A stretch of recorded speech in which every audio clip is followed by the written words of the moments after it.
શ્રી ગણેશાય નમઃ. મિત્રો, આપ જોઈ રહ્યા છો યુટ્યુબ આપણી ચેનલ આવો સત્સંગમાં આપ સૌનું સ્વાગત છે. મિત્રો, અત્યારે શ્રાવણ માસ ચાલી રહ્યો છે, ત્યારે શ્રાવણ માસનો ગુરુવાર એટલે પવિત્ર ગુરુવાર કહેવાય છે, કારણ કે આજે હર અને હરિની પૂજા થાય છે. હરિની પૂજા એટલા માટે, ભગવાન વિષ્ણુની પૂજા એટલા માટે કે બૃહસ્પતિવાર ગુરુવાર ભગવાન વિષ્ણુને સમર્પિત છે. ગુરુ અર્થાત મોટા, જે મહાન છે, તે ગુરુગ્રહ સંબંધી પણ આ વ્રત છે. તથા ભગવાન મહાદેવનો પ્રિય માસ શ્રાવણ માસ છે, એટલા માટે શિવજીની પૂજાનું પણ મહત્ત્વ છે. એવા આ શુભ ગુરુવારના દિવસે આપણે આ વિડીયોમાં સાંભળવાના છીએ બૃહસ્પતિવાર કે ગુરુવારની વ્રત કથા. જો આપને આ વિડીયો પસંદ આવે તો લાઈક કરજો, શેર કરજો. આપ આ ચેનલ પહેલી વખત જોઈ રહ્યા છો તો સબસ્ક્રાઈબ કરી લેજો, જેથી આવનાર વિડીયોની માહિતી આપ સુધી તુરંત પહોંચી શકે. ધન્યવાદ. ગુરુર બ્રહ્મા ગુરુર વિષ્ણુ ગુરુર્દેવો મહેશ્વર ગુરુ સાક્ષાત પરબ્રહ્મ તસ્મૈ શ્રી ગુરુવે નમઃ. બોલો બૃહસ્પતિ દેવ ગુરુદેવની જય. મિત્રો, હિન્દુ ધર્મમાં પ્રત્યેક દિવસ કોઈને કોઈ દેવતાને સમર્પિત છે.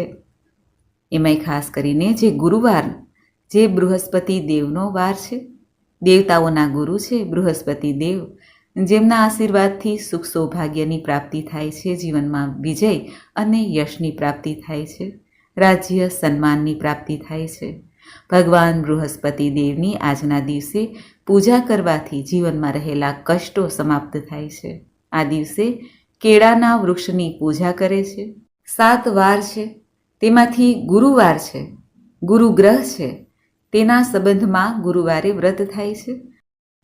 પૂજન સામગ્રીમાં એક બાજોટ, તેની ઉપર પાથરવા માટે પીળું વસ્ત્ર જોઈએ, પીળા પુષ્પ, પીળું ચંદન, પીળા ફળ, શુદ્ધ ઘીનો એક દીપક, ધૂપબત્તી, ચણાની દાળ, પલાળેલી હોય તો વધુ સારું, ગોળ અને કિસમિસ તથા ગંગાજલ, રોલી, ચોખા, જે અક્ષત કહેવાય છે તે, કુમકુમ, તુલસીના પત્ર અને જલથી ભરેલો કળશ. આ સામગ્રી દ્વારા ગુરુવારના વ્રતની પૂજા થાય છે. જો કે સાદી સરળ રીતે પણ આપણે પૂજન ગુરુવારનું કરી શકીએ છીએ. બૃહસ્પતિ દેવની મૂર્તિ કે ચિત્ર હોય તેને સ્થાપિત કરાય છે. બાજોટ ઢાળીને તેની ઉપર પીળું વસ્ત્ર પાથરીને અનાજની ઢગલી કરાય છે. ત્યાં કુંભ સ્થાપન કરી શકાય છે. બૃહસ્પતિ દેવની જો આપણે પૂજા કરતા હોઈએ ત્યારે બૃહસ્પતિ દેવની મૂર્તિ કે ફોટો ન હોય તો ભગવાન વિષ્ણુની પૂજા પણ કરી શકાય છે. તે પણ સાક્ષાત ગુરુ કહેવાય છે. ભગવાન શ્રી કૃષ્ણની પૂજા પણ ભક્તજનો કરી શકે છે, કારણ કે શ્રી કૃષ્ણમ વંદે જગદગુરુ, આખા જગતના ગુરુ છે. બૃહસ્પતિ દેવ ધનના કારક પણ છે. ધન, વૈભવ, સુખ શાંતિની પ્રાપ્તિ પણ થાય છે, સમૃદ્ધિની પ્રાપ્તિ થાય છે. બૃહસ્પતિ દેવ વિવાહના કારક પણ મનાય છે. આપણા કુંડળીમાં રહેલ ગુરુગ્રહ જો સારો હોય, શુભ પરિણામ આપતો હોય તો વિવાહ જીવન સુખી રહે છે. એટલા માટે પણ વિવાહ સંબંધી દોષ દૂર કરવા માટે, વિવાહમાં આવતી બાધાઓને દૂર કરવા માટે પણ, તથા જીવનમાં મનગમતો જીવનસાથી પ્રાપ્ત કરવા માટે પણ અને સંતાન સુખ પ્રાપ્ત કરવા માટે પણ બૃહસ્પતિ વ્રત થાય છે. બૃહસ્પતિ દેવની પૂજા અર્ચના કરવાથી, વ્રત કરવાથી નોકરી ધંધામાં ઉન્નતિ પ્રાપ્ત થાય છે. બૃહસ્પતિ દેવ સ્વાસ્થ્યના કારક પણ હોય, માટે સ્વાસ્થ્ય સંબંધી સમસ્યા દૂર કરવા માટે પણ ગુરુવારનું વ્રત થાય છે. રોગમાંથી મુક્તિ મળે છે અને સૌભાગ્ય આરોગ્યની પ્રાપ્તિ થાય છે. બૃહસ્પતિ દેવની પૂજા કરવાથી, વ્રત ઉપવાસ કરવાથી અને વ્રતકથા સાંભળવાથી. હવે આપણે સાંભળીએ આ બૃહસ્પતિ વારની વ્રતકથા. જે અલગ અલગ 2 કથા છે, તે બંને કથા આપણે સાંભળીશું. બોલો ભગવાન બૃહસ્પતિ દેવની જય. બૃહસ્પતિવારની વ્રતકથા અનુસાર ભારત વર્ષમાં એક પ્રતાપી અને દાની રાજા રાજ્ય કરતા હતા. તે નિત્ય ગરીબો બ્રાહ્મણોની સહાયતા કરતા હતા, દાન પુણ્ય કરતા હતા. પરંતુ તેમની રાણીને આ વાત ગમતી ન હતી. ગરીબોને દાન દેવામાં અને ભગવાનનું પૂજન કરવા માટે રાજાને તે મનાઈ કરતી હતી. એક દિવસ રાજા શિકાર કરવા માટે જંગલમાં ગયા. ત્યારે રાણી એકલા જ હતા મહેલમાં. બૃહસ્પતિ દેવ સાધુનો વેશ ધારણ કરીને રાણીની પરીક્ષા કરવા માટે આવ્યા અને ભિક્ષા માંગી. ત્યારે રાણીએ કહ્યું કે હે સાધુ મહારાજ, હું તો દાન પુણ્યથી કંટાળી ગઈ છું. મારા પતિ આ બધું ધન દાનમાં લૂંટાવે છે. રાણી આગળ કહે છે કે આ ધન છે એટલે બધી જંજાળ છે. મને તો એ નથી ખબર પડતી કે આ ધનને કારણે અમે કેટલા કંટાળેલા છીએ. આ સાંભળીને સાધુ રાણીને કહે છે, હે રાણી, તમે ઘણા વિચિત્ર છો. મનુષ્ય ધન માટે પ્રયત્ન કરતા રહે છે અને તમારી પાસે ધન છે તો તમે તેનાથી કંટાળી ગયા છો. ધન, સંતાન અને સૌભાગ્ય, સુખ, મહેલનું સુખ, ઘરનું સુખ, આ બધું તો હર કોઈ ઈચ્છે છે. સંતાન, લક્ષ્મી પાપીના ઘરે પણ હોય છે અને તમારી પાસે અધિક ધન છે તો ભૂખ્યાને ભોજન દો, તરસ્યાને પાણી પીવડાવો, મુસાફરોને માટે ધર્મશાળા બંધાવો, નિર્ધન કુંવારી કન્યા હોય તેનો વિવાહ કરાવો. આમ કેટલાય કામ છે જે તમારા હાથમાં છે, સંભવ છે કે તમે કરી શકશો અને તમારો આલોક પરલોક સાર્થક થશે, પુણ્યના ભાગી બનશો. પરંતુ રાણી આ ઉપદેશ સાંભળીને ઘણા ગુસ્સે થયા. તેના મન ઉપર આ ઉપદેશનો કોઈ પ્રભાવ ન રહ્યો. રાણી બોલ્યા, મહારાજ, આપ મને આ બધું સમજાવો નહીં. હું એવું ધન નથી પ્રાપ્ત કરવા માંગતી જે દરેક જગ્યાએ મારે વેચીને ખાવું પડે. સાધુએ ત્યારે ઉત્તર દીધો કે હે દેવી, તમારી ઈચ્છા પૂરી થાય તથાસ્તુ. બૃહસ્પતિ દેવ રાણીને કહેવા લાગ્યા, હે દેવી, તમે એમ કરો, જો તમારે તમારી મનોકામના પૂર્ણ કરવી હોય, એટલે કે ધન ન જોઈતું હોય, તો બૃહસ્પતિવાર ગુરુવારના દિવસે ઘરનું લીપન કરો પીળી માટીથી અને સ્નાન કરીને માથું ધોઈ કાઢવાનું અને કપડાં ધુવો, ઘરની સફાઈ કરો, જેથી ધન નષ્ટ થઈ જશે, તમારી ઈચ્છા પૂરી થશે, કોઈ દાન પુણ્ય કરવાનું કંઈ પણ આવશે નહીં. આમ કહીને સાધુ મહારાજ, જે બૃહસ્પતિ દેવ હતા, તે તો અંતર્ધ્યાન થઈ ગયા. રાણીની બુદ્ધિ ભ્રષ્ટ થયેલી હતી. ગુરુગ્રહનું અપમાન કરેલું હતું. તેથી તે સાધુના કહ્યા અનુસાર બૃહસ્પતિ વારના દિવસે સફાઈ કરવા લાગી અને સ્નાન કરીને વાળ પણ ધોયા, જેથી ધન સંપત્તિ નષ્ટ થવા લાગી અને ભોજન માટે પણ રાજાનો પરિવાર તરસવા લાગ્યો. એક દિવસ રાજા રાણીને કહે છે કે હે રાણી, તમે અહીં જ રહો, હું બીજા દેશમાં જઈને કંઈક કામ ધંધો કરું છું, કારણ કે હું મારા જ રાજ્યમાં કોઈ નાનું કાર્ય કરી શકું નહીં. આવું કહીને રાજા તો પરદેશ ચાલ્યા ગયા અને ત્યાં એ જંગલમાંથી લાકડા કાપીને લાવતા, શહેરમાં વેચતા, આમ જીવન વ્યતીત કરવા લાગ્યા. આ બાજુ રાજા પરદેશ જવાથી રાણી અને દાસી પણ ઘણા દુઃખી થયા. એકવાર જ્યારે રાણી અને દાસી 7 દિવસ સુધી ભોજન ન કરી શક્યા, એટલે કે ભોજન પ્રાપ્ત ન થયું, ત્યારે રાણીએ પોતાની દાસીને કહ્યું કે હે દાસી, આપણા નગરની બાજુમાં જ એક નગર છે, ત્યાં મારી બહેન રહે છે, તે ઘણી ધનવાન છે. તું તેની પાસે જા અને થોડીક મદદ માંગ, જેથી આપણો ગુજારો ચાલે, ખાવા પીવાનું થઈ વળે. દાસી રાણીની બહેન પાસે જાય છે. ત્યારે ગુરુવારનું વ્રત હતું, તેથી રાણીની બહેને દાસીને જવાબ ન આપ્યો, કારણ કે તે વ્રત કથા સાંભળતી હતી. દાસીએ આવીને રાણીની બહેનને રાણીનો સંદેશો આપ્યો, છતાં પણ બહેને ઉત્તર ન દીધો, કારણ કે તે વ્રતની પૂજા દરમિયાન બૃહસ્પતિ દેવની પૂજા કરી રહી હતી. દાસીએ રાણીને જઈને કહ્યું કે રાણીબા, તમારી બહેને મને કોઈ ઉત્તર ન આપ્યો. આથી રાણી ક્રોધિત થયા. આ બાજુ રાણીની બહેનને એવું થયું કે હું બૃહસ્પતિ દેવની પૂજા કરતી હતી, મેં દાસીને જવાબ ન આપ્યો, તેથી તે ગુસ્સે થઈ હશે અને દુઃખી પણ. જ્યારે રાણીની બહેનની પૂજા સંપન્ન થઈ ત્યારે તે બૃહસ્પતિ દેવને વંદન કરીને ઊભી થઈ અને પોતાની બહેન રાણીના ઘેરે આવી અને કહ્યું, હે બહેન, મેં બૃહસ્પતિ વારનું વ્રત કરેલું હતું, તેથી તારી દાસીને કોઈ ઉત્તર ન દીધો. પૂજા સંપન્ન થાય ત્યાં સુધી તારી દાસી ઊભી પણ ન રહી. બહેન, મને કહો કે તમે તમારી દાસીને શા માટે મોકલી હતી? ત્યારે રાણી બોલી, બહેન, તમારાથી શું છૂપું છે? અમારા ઘરમાં ખાવાના પણ સાંસા પડ્યા છે, અનાજનો એક દાણો નથી અને ભૂખથી તરબરી છે. તેથી દાસીને મેં તમારી પાસે ભોજનનો બંદોબસ્ત કરવા માટે મોકલી હતી. ત્યારે રાણીની બહેન બોલી, બહેન, ભગવાન બૃહસ્પતિ દેવ દરેકની મનોકામના પૂર્ણ કરે છે. તમે એમ કરો, ગુરુવારનું વ્રત કરો, જેથી તમારું સર્વ રીતે કલ્યાણ થશે, તમારી દરેક મનોકામના પૂર્ણ થશે, ધન વૈભવ ફરી પ્રાપ્ત થશે. હું તમારે ઘેરે અત્યારે અનાજની વ્યવસ્થા કરી દઉં છું. ત્યારે દાસી રાણીને કહે છે, રાણીબા, જ્યારે આપણને ભોજન પ્રાપ્ત નહોતું થતું ત્યારે આપણે વ્રત કરીને જ પુણ્ય અર્જિત કરતા હતા. વિધિપૂર્વક આપણે ગુરુવારનું વ્રત કરતા હતા. ત્યારે રાણીને યાદ આવે છે અને તે બૃહસ્પતિ વારનું વ્રત આરંભ કરે છે. ત્યારે રાણીની બહેન બૃહસ્પતિ વ્રતની વિધિ બતાવે છે. પીળા ચણાની દાળ અને કિસમિસ ભગવાન વિષ્ણુને ધરાય છે. કેળાનું ફળ પણ ધરાય છે અને કેળાના વૃક્ષની પૂજા થાય છે. દીપક પ્રગટાવાય છે, વ્રતકથા સંભળાય છે અને પીળું ભોજન કરાય છે. બૃહસ્પતિ દેવની પ્રસન્નતા અર્થે આ વ્રત કરાય છે. આમ બતાવીને રાણીની બહેન પોતાને ઘેરે ચાલી ગઈ. જ્યારે ગુરુવાર આવ્યો ત્યારે રાણી અને તેની દાસીએ વ્રત કર્યું.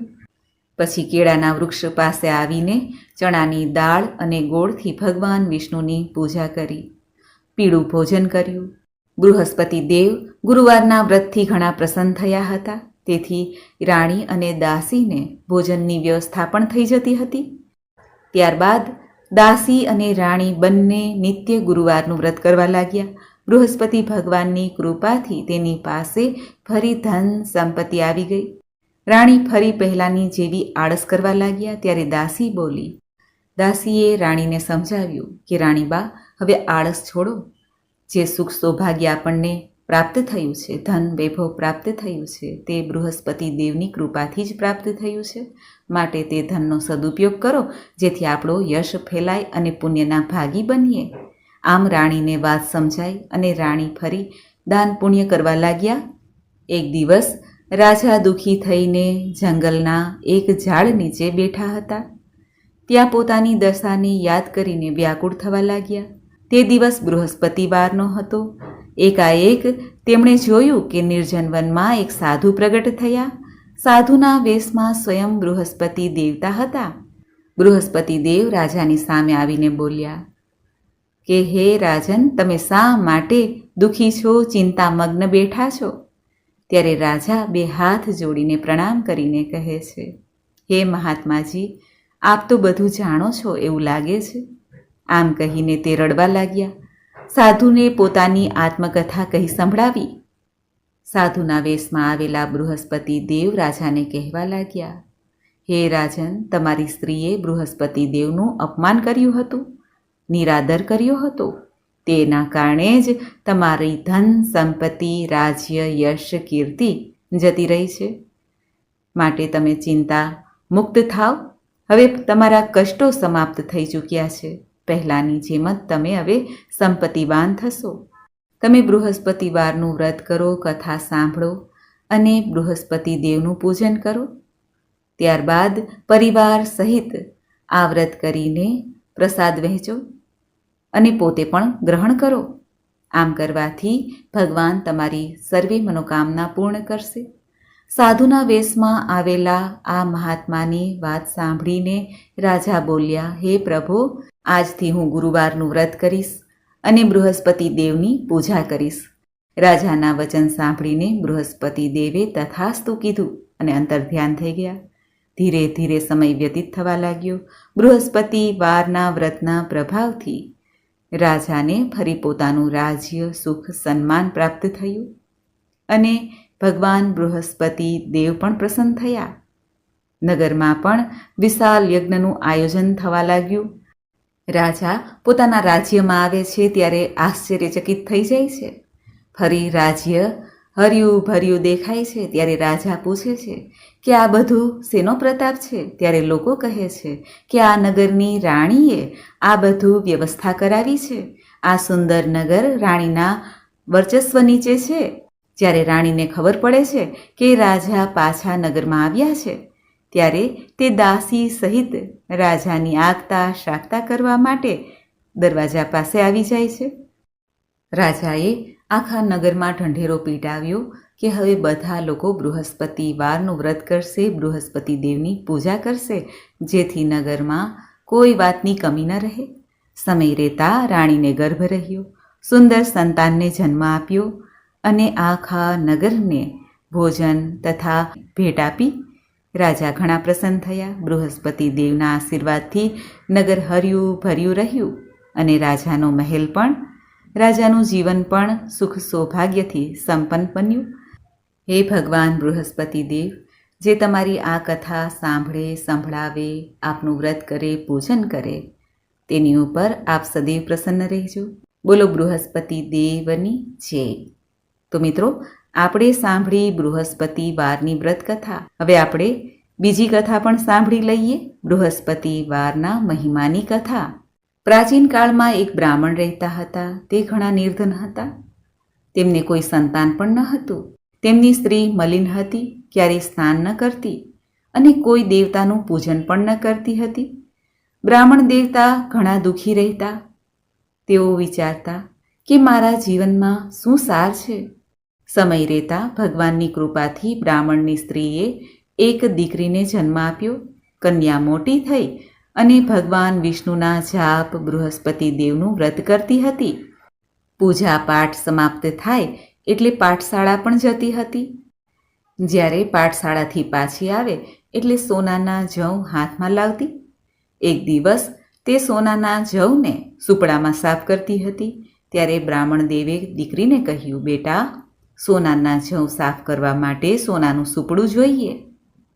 બીજો ગુરુવાર આવ્યો ત્યારે કન્યાએ ફરી ગુરુવારનું વ્રત કર્યું. બૃહસ્પતિ દેવને પ્રાર્થના કરી કે હે પ્રભુ, મેં આપની પૂજા જો સાચા મનથી કરી હોય તો સોનાના જવને સાફ કરવા માટે સોનાનું સુપડું આપો.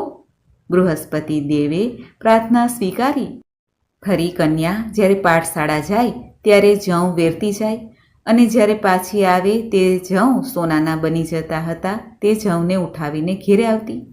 બૃહસ્પતિ દેવની કૃપાથી તેની પાસે હવે જવને સાફ કરવા માટે સોનાનું સુપડું પણ આવી ગયું. પરંતુ તેની માનો ઢંગ તેઓને તેવો રહ્યો. એક દિવસની વાત છે. કન્યા સોનાના સુપડામાં જવ સાફ કરતી હતી. તે સમયે શહેરમાંથી રાજાનો રાજપુત્ર ત્યાંથી પસાર થયો.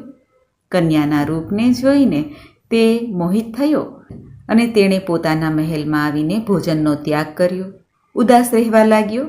રાજાને થયું કે રાજકુમારને શું થયું હશે. પ્રધાનમંત્રીને બોલાવવામાં આવ્યા અને કહ્યું કે જાણો દીકરાને શું તકલીફ છે.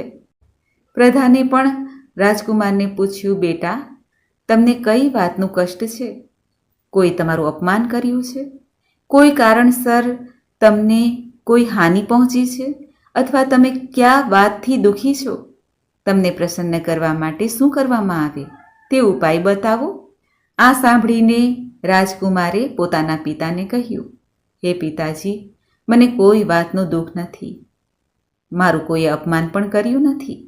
જ્યારે હું નગરમાં નીકળ્યો ત્યારે મેં એક કન્યાને જોઈ જે સોનાના સુપડામાં સોનાના જવને સાફ કરતી હતી. તેની સાથે મારે વિવાહ કરવો છે. આ સાંભળીને રાજાને આશ્ચર્ય થયું કે સોનાનું સુપડું અને સોનાના જવ કોણ સાફ કરે છે? તે કન્યા કોણ છે? તે હે રાજકુમાર, તમે જ જાણો. હું તેની સાથે તમારો વિવાહ અવશ્ય કરાવીશ. રાજકુમાર ફરી નગરમાં ત્યાંથી પસાર થયા જ્યાં કન્યા સોનાના સુપડાથી જવ સાફ કરતી હતી. અને તે બ્રાહ્મણનું ઘર જોઈને રાજકુમાર તે બ્રાહ્મણ પાસે ગયા અને બોલ્યા, હે બ્રાહ્મણ દેવ, તમારી કન્યા સાથે મારે વિવાહ કરવો છે. બ્રાહ્મણ દેવ ઘણા પ્રસન્ન થયા. તેમણે તો વિધિ વિધાનથી રાજકુમાર સાથે પોતાની કન્યાનો વિવાહ કરાવી દીધો. કન્યાની વિદાય કરી કે તુરંત તે બ્રાહ્મણ દેવ જે પરિસ્થિતિમાં પહેલા હતા એ જ પરિસ્થિતિમાં એટલે કે ગરીબીમાં ફરી આવી ગયા. ભોજન માટે પણ સાંસા પડવા લાગ્યા. એક દિવસ દુઃખી થઈને બ્રાહ્મણ દેવ પોતાની પુત્રી પાસે ગયા અને કહ્યું, બેટી, તારો પિતા ઘણો દુઃખી અવસ્થામાં આવી ગયો છે. માના હાલ પણ પૂછતી નથી. ત્યારે કન્યાએ પોતાના પિતાને ઘણું બધું ધન આપ્યું અને બ્રાહ્મણ દેવ ફરી ધન લઈ આવીને સુખપૂર્વક સમય વ્યતીત કરવા લાગ્યા. થોડા સમય બાદ ફરી એને એ હાલત બ્રાહ્મણદેવની બની ગઈ. બ્રાહ્મણ પાછા કન્યા પાસે આવે છે અને બધો પોતાનો હાલ કહે છે. ત્યારે કન્યા કહે છે, હે પિતાજી, તમે મારી માતાને કહો કે ઘરમાં થોડી સાફ સફાઈ રાખે અને ગરીબી દૂર થાય એ માટે બૃહસ્પતિ દેવનું પૂજન કરે, સ્નાન આદિથી પરવારીને ભગવાન વિષ્ણુનું પૂજન કરે, જેથી દરિદ્રતા દૂર થાય, ભગવાન બૃહસ્પતિની કથા સાંભળે, મહિમા સાંભળે. જ્યારે બ્રાહ્મણ દેવે આ વાત દીકરીના મુખેથી સાંભળી ત્યારે તેણે ઘરે જઈને પોતાની પત્નીને કહ્યું. આગ્રહપૂર્વક કહ્યું ત્યારે પત્નીએ થોડી વાત માની અને બુદ્ધિ પણ થોડી ઠીક થઈ. બૃહસ્પતિ દેવની કૃપાથી બ્રાહ્મણની પત્નીએ ગુરુવારનું વ્રત રાખ્યું અને બૃહસ્પતિ દેવનું પૂજન કર્યું. આથી બ્રાહ્મણ અને બ્રાહ્મણી ધનવાન બન્યા. બૃહસ્પતિ દેવના પ્રભાવથી તે સર્વે લોકો સુખી થયા. સુખ ભોગવીને અંતે સ્વર્ગને પ્રાપ્ત થયા. હે બૃહસ્પતિ દેવ, જે ભાવથી પ્રેમથી આપની પૂજા અર્ચના કરે છે, શ્રદ્ધા ભાવ રાખે છે, તેની ઉપર આપ અવશ્ય કૃપા કરો છો. જે કોઈ ભક્તજનો આપની કથા વાંચે, સાંભળે, આપનું પૂજન કરે, વ્રત રાખે, આપના મંત્ર જાપ કરે, હે પ્રભુ, તેની ઉપર આપ કૃપા દ્રષ્ટિ રાખજો. બોલો બૃહસ્પતિ દેવની જય, ભગવાન વિષ્ણુની જય. તો મિત્રો, આપણે સાંભળી બૃહસ્પતિવારની વ્રતકથા, ગુરુવારની વ્રતકથા. મને આશા છે કે આપને આ વિડીયો જરૂર પસંદ આવ્યો હશે. બોલો બૃહસ્પતિ દેવની જય, ભગવાન લક્ષ્મીપતિ નારાયણની જય. મિત્રો, મને સાંભળવા માટે ધન્યવાદ. આપ સૌને મારા જય શ્રી કૃષ્ણ.